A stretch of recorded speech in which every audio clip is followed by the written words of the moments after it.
Welcome back film makers, this is making it in film city. मैं हूँ अक्षय चौबे और हम वापस आए हैं थोड़े टाइम के बाद, क्योंकि आई बिन बिज़ी आप लोग के लिए कुछ बड़ा सेटअप करने के लिए, ताकि ये चैनल थोड़ा नेक्स्ट लेवल पे जाए।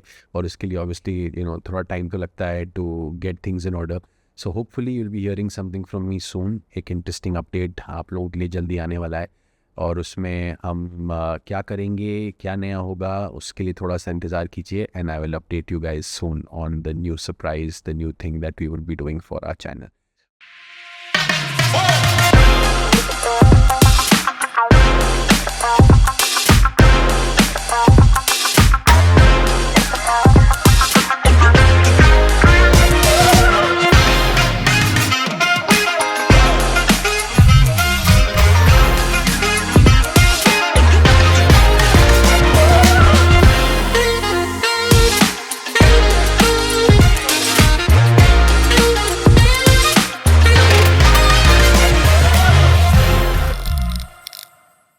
ओके, तो now coming back to this video. ये वीडियो है कॉमेडी पे।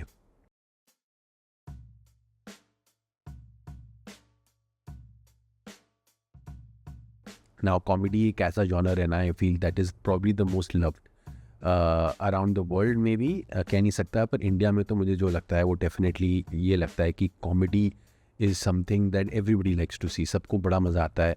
जैसे कि अगर आप 10-12 दोस्त एक लिविंग रूम में हैं और एक मूवी नाइट कर रहे हैं, तो चांसेस हैं कि 2-4 लोग उठ के बोलेंगे कि यार हॉरर नहीं करते यार, मतलब डर लगता है या ये टाइम नहीं है या वट।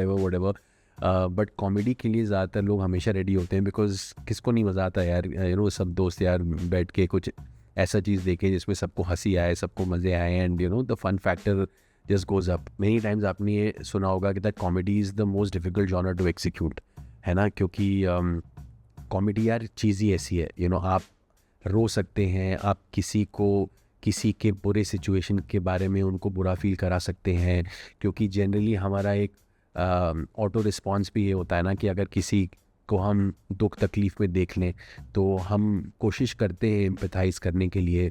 हाउएवर अगर एक प्रोटैगनिस्ट या एक एक्टर आपको अगर हंसाने की कोशिश कर रहा है ना, तो आपका वाइब एकदम बदल जाता है। आपका वाइब ऐसा रहता है कि चल बता भाई, ऐसा कुछ कर जिससे मुझे हंसी आई। आपका जो पूरा टोन है of watching certain piece of content पूरा चेंज हो जाता है, and that's just the way human nature is, and that's fine, which is why automatically ये एक जॉनर बड़ा मुश्किल हो जाता है, क्योंकि अब मेकर्स को भी ये बात पता है। अब वो ऐसा क्या करेंगे, ऐसा क्या डिफरेंट करेंगे, उनको सब कुछ बेसिकली एक अलाइनमेंट में लाना पड़ेगा।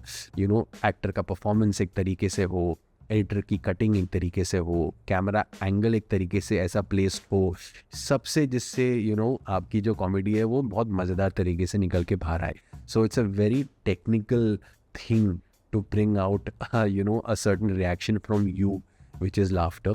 तो आज की वीडियो में हम बहुत सारे डिफरेंट कॉमेडी स्टाइल्स को डिस्कस करेंगे, और ये अपने आप में इतना बड़ा अजूबा है, राइट, कि मतलब पहले हम सिर्फ 3-4 जॉनर्स की बात करते थे ना, आपकी फ़िल्म क्या है, एक्शन है क्या, या कॉमेडी है, या रोमांस है, या क्या है। और आज अगर आप देखें तो comedy literally becomes a part of every genre.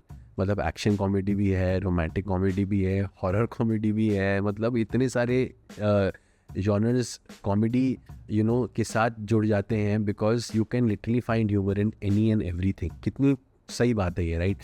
So we will discuss जितने भी कॉमेडिक जॉनर्स हैं, and try to understand them a little better. तो पहला तो आई थिंक ओरिजिन से अगर हम शुरू करें तो slapstick comedy has to be the number one thing to start with, right. I mean पहले जब हम छोटे भी होते तो हमारे सामने कोई आता है और टम करके गिर जाता है, या किसी के सर पे डम करके कुछ लग जाता है, तो वो हम जब छोटे होते हैं तो हमको वही फिजिकलिटी देखने में बहुत हंसी आती है, and that's where slapstick comes in. And it's so unfortunate कि स्लैपस्टिक को वो दर्जा नहीं दिया जाता जो वो डिज़र्व करता है, because the general perception around slapstick इस कौन सी बड़ी बात है यार, तूने केले का छिलका रख दिया, वो उस पर जाके गिर गया, तो हाँ तूने हंसा दिया मुझे, लाइक बिग डील, कुछ और कर, कुछ डीप कर, कुछ सिचुएशन में ला तो जाके मज़ा आएगा।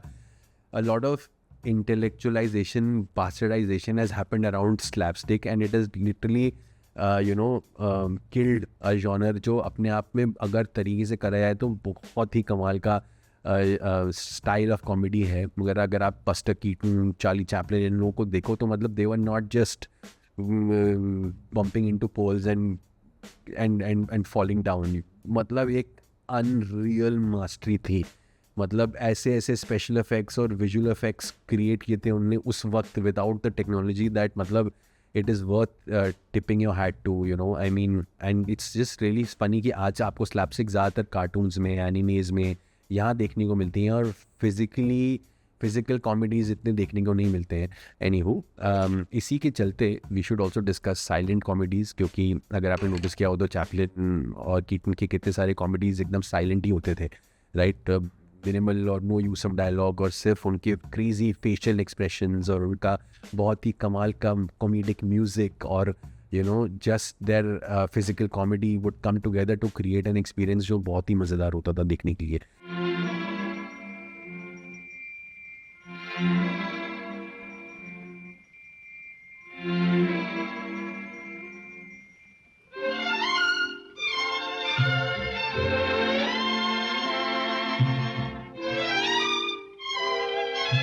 तो मतलब हमारे हमारे यहाँ जैसे पुष्पक एक बहुत अच्छी साइलेंट कॉमेडी मानी जाती है, and it is because you know मतलब just by not even saying a word, Kamal Hasan जिस तरीके से उस फिल्म को नेविगेट करता है, you know, with the music, with his expressions, with the situation that he finds himself in, मतलब everything is like so beautifully done. It's sad but I feel कि इतने सालों में सिर्फ एक पुष्पक ही क्यों आई है। आई फील एक रिवाइवल ऑफ जॉनर ज़रूरी है। You should let me know in the comments कि what do you think about all of this? Would you watch a nicely done silent comedy today? आपको डेफिनेटली comments में बताना चाहिए, क्योंकि discussion तो definitely शुरू करना चाहिए, क्योंकि ये डिस्कशन अगर वायरल हो, ये डिस्कशन अगर आगे तक जाए तो लोगों को भी ये मजबूर हो जाएंगे इस बात को वापस से एड्रेस करने के लिए कि यार जब पहले लोग साइलेंट कॉमेडीज़ देख के एंजॉय करते थे तो आज क्यों नहीं कर सकते। इतना कितना बदल गया इंसान की भाई, हाँ उसको ये जॉनर ही पसंद नहीं है। I don't think that's possible. I think अगर एक अच्छी साइलेंट कॉमेडी आज भी बनाई जाए, उसको एग्जीक्यूट सही तरीके से की जाए, तो I am sure it will find an audience, because I think art is art. अगर लोगों को पहले पसंद आया था तो आई डोंट सी वाई आज नहीं पसंद आएगा, but that's just me. Let's move on to the next one. तो अगला स्टाइल ऑफ कॉमेडी है सिचुएशनल कॉमेडी या सिटकॉम जिसको हम बोलते हैं। तो मतलब आपके सारे फेवरेट टीवी शोज जैसे फ्रेंड्स या साइनफेल्ड या एवरीबडी लव्स रेमंड या so many of those kind of shows are all sitcoms, right, because ये उनके सिचुएशंस बड़े फ़नी होते हैं और वहाँ से उनका ह्यूमर निकल के आता है। फिल्मों में इन्हें ड्रामेडीज़ बोलते हैं, as in a mix of drama and comedy. India में भी जैसे आप देखें गोलमाल जो पहले वाली थी अमोल पालेकर वाली, आई मीन कितनी मज़ेदार फिल्म थी, राइट, और उनके सिचुएशंस ही इतने कॉन्वल्यूट होते जाते हैं कि उनके सिचुएशंस को देख देख के ही मज़ा आने लगता है, राइट। आई मीन एक आदमी है जिसको सिर्फ नौकरी चाहिए, पर क्योंकि उससे पता है कि बॉस किस टाइप का है, तो सिर्फ उसको इम्प्रेस करने के लिए वो एक ऐसा रूप धारण करता है which is the complete antithesis of himself, right. अब वो झूठ, उस झूठ को छुपाने के लिए एक और झूठ उसको बनाना पड़ता है अबाउट अनदर पर्सन जो उसी की तरह दिखता है। झूठ पे झूठ वाले सिचुएशंस अपने लिए पैदा करते रहते हैं और उन्हीं पैदा किए हुए सिचुएशंस को देख देख के हमको बहुत मज़ा आता है और वहीं से सिचुएशनल कॉमेडी निकल के आती है। ये एक्सपीरियंस क्योंकि इतना मज़ेदार था फॉर द लार्जर ऑडियंस कि आई थिंक यहीं से फिर वो moving away of slapstick, which was situational comedy in that sense, because it takes a bunch of good writers to come up with great situations and good dialogue, and that really can just be something that can be executed in a much easier way than like a very well produced slapstick. Anyways, moving on to the next one, which is parody and satire. Now parody कैसे होता है ना कि existing आपने कुछ बनाया हुआ है, मैं उसी का मजाक बना दूँ और उसको एक जॉनर में तब्दील करके एक फ़िल्म बना दूँ। बहुत सारे मूवीज़ को पैरोडी करते हैं अपनी फिल्म्स में और उनको सिचुएशंस में डालते हैं and then they have fun with it. Yeah parody and satire are very interesting intelligent ways of using comedy to address a bigger problem. फिर हम आते हैं थोड़े और एजी स्टाइल ऑफ कॉमेडी में, विच is the dark comedy. Very scary situations को जब आप ह्यूमर से अप्रोच करते हो, then you see a genre like dark comedies coming up, like India mein I think like if you see a Delhi Belly, you'd probably call that a dark comedy because अगर आप humour का lens हटा दो तो मतलब तीन दोस्त जो एक सड़े हुए एक एकदम अपार्टमेंट में रह रहे हैं और एक ड्रग कंसाइनमेंट टाइप की चीज़ में फंस गए हैं जहाँ एक लोकल डॉन इन्वॉल्व है, मतलब this could lead to death, right. पर अगर इसी चीज़ को आप एक ह्यूमर के एंगल से जब अप्रोच करें, कोई इंटरेस्टिंग नैरेटिव बनाएं और देखें कि बंदा मतलब गैंगस्टर उनके पीछे पड़ रहा है, मतलब ज़िंदगी और मौत की बात यहाँ पे भी आ गई है, but just the way that it is executed brings about so many laughs. And वही वाली बात है ना, वो ट्रीटमेंट है, एक स्टाइल है कॉमेडी को एक नए जॉनर के साथ मैच करके उसको एग्जीक्यूट करने का। तो ये अपने आप में एक बहुत मज़ेदार एक जॉनर बन जाता है, which is the dark comedy, and also gives you एक नया window to approach comedy in. कितनी बार आप वही सिचुएशंस को करेंगे ना, सिचुएशंस को डायनामिक बनाने में ही तो मज़ा आता है ना, क्योंकि अदरवाइज़ तो फिर वही 10 टाइप की फिल्में बनेंगी। ऐसे ही मतलब एक्शन कॉमेडी आपको पता है क्या है, लाइक अ राउडी राठौड़ और व्हाटएवर, और हॉरर कॉमेडी आपको पता है क्या है, जैसे कि भूल Bhulaiyaa and all of that, कि मतलब वही कि आपने अब हॉरर को एज अ जॉनर ले लिया और कॉमेडी को एज अ जॉनर ले लिया और दोनों को आपने अमैलगमेट कर लिया। And I don't need to talk much about it, क्योंकि ये फिल्में तो आप लोग ने बहुत देखी हैं, बॉक्स ऑफिस में सुपर हिट हुई हैं, तो आपको एग्जैक्टली पता है कि ये चीज़ें क्या हैं। But one interesting thing to talk about here is improv comedy. Improv comedy I think is great. Improv as a genre only I think is fantastic. हमने improv use किया है on a recent show that I've just done, and Delhi में हमने एक show बनाया है which should be out soon. There we've used a lot of improv which was a lot of fun to do. मेरे बहुत close मित्र हैं जिन्होंने एक फिल्म प्रोड्यूस की थी जिसका नाम है angry Indian goddesses. That's not a comedy, that's a drama, but they you also used improv. It's by director pan Nalin, जिन्होंने चलो शो बनाई थी रिसेंटली, अभी उन्हीं की फिल्म है एंग्री इंडियन गॉडेसेस। तो उस फिल्म में भी इम्प्रोव यूज़ किया है उन्होंने। इम्प्रोव क्या होता है exactly, what are improv films?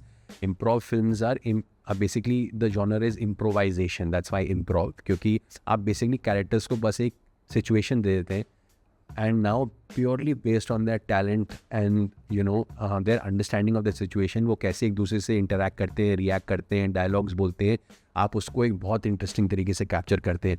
आपके पास भी 3 ideas हो सकते हैं between takes, वो सब discuss करके आप उसको आगे execute कर सकते हैं। And you basically then end up with something which is just made fresh off the oven and is not something that is rehearsed and is not something that is written. जैसे आप अगर waste में देखें तो Larry David हैं जो को-क्रिएटर हैं of Seinfeld, उन्होंने शो बनाया था कर्ब योर एंथुसियाज्म। वो पूरा शो एक इम्प्रोव शो है लिटरली, क्योंकि लैरी डेविड एक बहुत क्रिएटिव एक्टर हैं, इंसान हैं, और जिन टाइप के एक्टर्स उन्होंने लिए हैं शो के लिए वो सब इस टाइप के हैं जो अगर उनको एक गिवन सिचुएशन दे दें तो वो इतने रिएक्टिव और इतने इन द मोमेंट और इतने वर्सेटाइल हैं एज परफॉर्मर्स कि वो लिटरली आप बस कैमरा ऑन कर दो और वो परफॉर्म करना शुरू कर देंगे, और लिटरली आपको एक कमाल का सीन 3 मिनट या 4 मिनट या 6 मिनट में रिकॉर्ड करके दे देंगे। And now all you have to do is edit and bring it together. So it's so great that इन टाइप की चीज़ें भी एग्जिस्ट करती हैं जब आप आप इतने कमाल के कंटेंट पीसेस देखते हैं। Sometimes you don't even know कि ये एकदम लिटरली ऐसे शूट हुआ है, and it's not rehearsed and it's not programmed, and even that can become so great as a viewing experience. So yeah guys, those were all the different styles of comedy. अगर आपको video अच्छा लगा हो तो please like the video, subscribe to our channel, and I can't wait to see in the next one.